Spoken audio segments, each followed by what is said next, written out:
दोस्तों, आज हम आपके सामने पंचतंत्र की एक बहुत ही लोकप्रिय कहानी लेकर के आए हैं। इस कहानी का शीर्षक है खरगोश की चतुराई।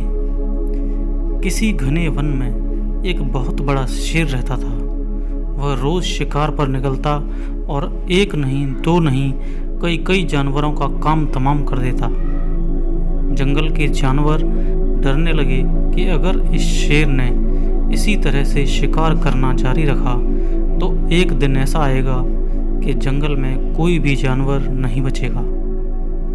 सारे जंगल में सनसनी फैल गई। शेर को रोकने के लिए कोई ना कोई उपाय करना बहुत ज़रूरी बन गया था। एक दिन जंगल के सारे जानवर इकट्ठा हुए और इस प्रश्न पर विचार करने लगे। अंत में उन्होंने तय किया कि वे सभी लोग मिलकर के शेर के पास जाएंगे और उससे इस बारे में बात करेंगे। दूसरे दिन जानवरों का एक दल शेर के पास पहुंचा। उनको अपनी ओर आता देख शेर घबरा गया और उसने गरज कर पूछा, क्या बात है, तुम सब यहाँ क्यों आ रहे हो? जानवर दल के नेता ने कहा, महाराज, हम आपसे निवेदन करने आए हैं। आप राजा हैं और हम आपकी प्रजा। जब आप शिकार करने निकलते हैं तो बहुत से जानवरों को मार डालते हैं। आप सबको खा भी नहीं पाते। इस तरह से तो हमारी संख्या दिन ब दिन कम होती जा रही है। अगर ऐसा ही होता रहा तो कुछ ही दिनों में जंगल में आपके सिवाय और कोई न बचेगा। प्रजा के बिना राजा भी कैसे रह सकता है? यदि हम सभी मर जाएंगे तो आप भी राजा नहीं रहेंगे। हम चाहते हैं कि आप सदा ही हमारे राजा बने रहें। अतः आपसे हमारी विनती है कि आप अपने घर पर ही रहा करें और हर रोज़ हम स्वयं आपके खाने के लिए एक जानवर भेज दिया करेंगे। इस तरह से राजा और प्रजा दोनों ही चैन से रह सकेंगे। शेर को लगा कि जानवरों की बात में सच्चाई है।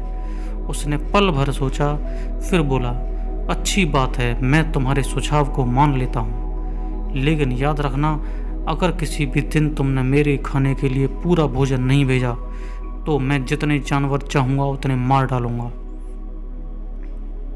जानवरों के पास तो पहले से ही कोई चारा न था, इसलिए उन्होंने शेर की शर्त मान ली और अपने अपने घर चले गए। उस दिन से हर रोज़ शेर के खाने के लिए एक जानवर भेजा जाने लगा।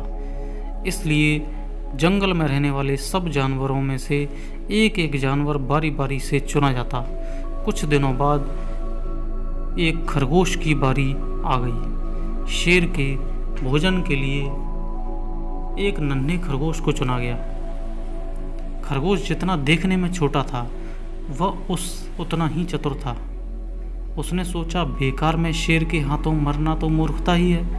अपनी जान बचाने का कोई ना कोई उपाय अवश्य करना चाहिए और हो सके तो ऐसी कोई तरकीब ढूंढ निकालनी चाहिए जिससे सभी को इस मुसीबत से सदा के लिए छुटकारा मिल जाए। आखिर उसने एक तरकीब सोच ही निकाली। खरगोश जानबूझकर धीरे धीरे आराम से शेर के घर की ओर चल पड़ा। जब वह शेर के निकट पहुंचा तो बहुत देर हो चुकी थी। भूख के मारे शेर का बुरा हाल हो रहा था।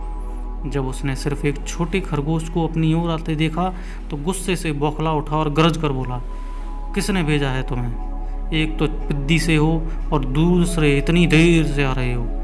जिन बेवकूफ़ों ने तुमको भेजा है मैं उन सबको ठीक कर दूंगा। एक एक का काम तमाम ना किया तो मेरा भी नाम शेर नहीं। नन्हे खरगोश ने आदर से ज़मीन तक झुककर कहा, महाराज, अगर आप कृपा करके मेरी बात सुन लें तो मुझे या अन्य जानवरों को दोष नहीं देंगे। वे तो जानते थे कि एक छोटा सा खरगोश आपके भोजन के लिए पूरा नहीं पड़ेगा, इसलिए उन्होंने एक नहीं पूरे 6 खरगोश भेजे थे। लेकिन रास्ते में हमें एक और शेर मिल गया। उसने 5 खरगोशों को मार कर खा लिया। यह सुनते ही शेर दहाड़ कर बोला, क्या कहा? दूसरा शेर कौन है वो? तुमने उसे कहाँ देखा? महाराज, वह तो बहुत ही बड़ा शेर है, खरगोश ने कहा।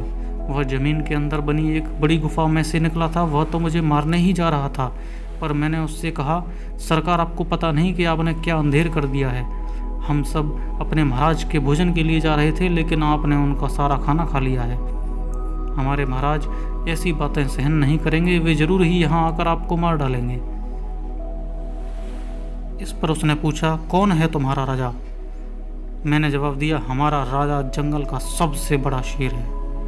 महाराज ऐसा कहते ही वह गुस्से से लाल पीला होकर बोला, बेवकूफ़, मैं इस जंगल का राजा हूँ और सिर्फ मैं ही यहाँ का राजा हूँ। यहाँ सब जानवर मेरी प्रजा हैं, मैं उनके साथ जैसा चाहूँ वैसा कर सकता हूँ। जिस मूर्ख को तुम अपना राजा कहते हो, उस चोर को मेरे सामने हाजिर करो, मैं उसे बताऊँगा कि असली राजा कौन है। महाराज इतना कहकर उस शेर ने आपको लेवाने के लिए मुझे यहाँ भेज दिया। खरगोश की बातें सुनकर शेर को बड़ा गुस्सा आया और बार बार गरजने लगा। उसकी भयंकर गरज से सारा जंगल दहलने लगा। मुझे फौरन उस मूर्ख का पता बताओ, शेर ने दहाड़ कर कहा। जब तक मैं उसे जान से न मार दूंगा मुझे चैन नहीं मिलेगा। बहुत अच्छा महाराज, खरगोश ने कहा, मौत ही उस दुष्ट की सजा है। अगर मैं और बड़ा और मजबूत होता तो मैं खुद ही उसके टुकड़े टुकड़े कर देता। चलो रास्ता दिखाओ, फौरन बताओ किधर चलना है। इधर आइए महाराज, इधर। खरगोश रास्ता दिखाता हुआ शेर को एक कुएं के पास ले गया और बोला, महाराज वह दुष्ट शेर जमीन के नीचे किले में रहता है, लेकिन जरा सावधान रहिएगा, किले में छुपा हुआ दुश्मन खतरनाक होता है, मैं उससे निपट लूँगा, तुम यह बताओगे वह है कहाँ? शेर ने खरगोश से कहा। पहले जब मैंने देखा था तो वह यहीं बाहर खड़ा था, लगता है आपको आता देखकर वह किले में घुस गया है। आइए मैं आपको दिखाता हूँ। खरगोश ने कुएं के नज़दीक आकर शेर से अंदर झांकने के लिए कहा। शेर ने कुएं के अंदर झांका तो उस कुएं के पानी के अंदर उसे अपनी परछाई ही दिखाई देने लगी। परछाई को देखकर शेर जोर से दहाड़ा। कुएं के अंदर से आती हुई अपनी ही दहाड़ने की गूंज सुनकर उसने समझा कि दूसरा शेर भी दहाड़ रहा है। दुश्मन को तुरंत मार डालने के इरादे से वह फौरन ही कुएं में कूद पड़ा। कूदते ही पहले तो वह कुएं की दीवार से टकराया, फिर धड़ाम से पानी में गिरकर डूब गया और डूब के मर गया। इस तरह चतुराई से शेर से छुट्टी पाकर नन्हा खरगोश घर लौटा। उसने जंगल के जानवरों को शेर के मारे जाने की कहानी सुनाई। दुश्मन के मारे जाने की खबर से सारे जंगल में खुशी की लहर फैल गई। जंगल के सभी जानवर खरगोश की जय जयकार करने लगे। तो दोस्तों, इस कहानी से आपको क्या सीख मिलती है? इस कहानी की एक प्रमुख सीख है कि जब भी हम किसी मुसीबत में फंस जाएं और उस मुसीबत में हमारा दिल घबराने लगे, तो ऐसे समय पे भी हमें कोई ना कोई तरकीब ढूंढते रहने चाहिए, क्योंकि जान है अगर मुसीबत में तो फंस तो गए ही हैं, लेकिन अगर हमने अपना समय और दिमाग अच्छे तरीके से इस्तेमाल किया तो शायद हमारी जान बच जाए या हमारी मुसीबत जो हम पर आई हुई है वो हमसे दूर हो जाए।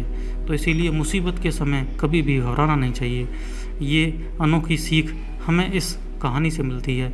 तो जिस तरीके से खरगोश ने इतने बड़े शेर को भी मात दे दी, इसी तरीके से हमें भी अपने जीवन में सारी मुसीबतों को पार करते हुए अपने जीवन को जीना चाहिए। इस कहानी में इतना ही। आइए मिलते हैं फिर किसी कहानी में किसी और दिन।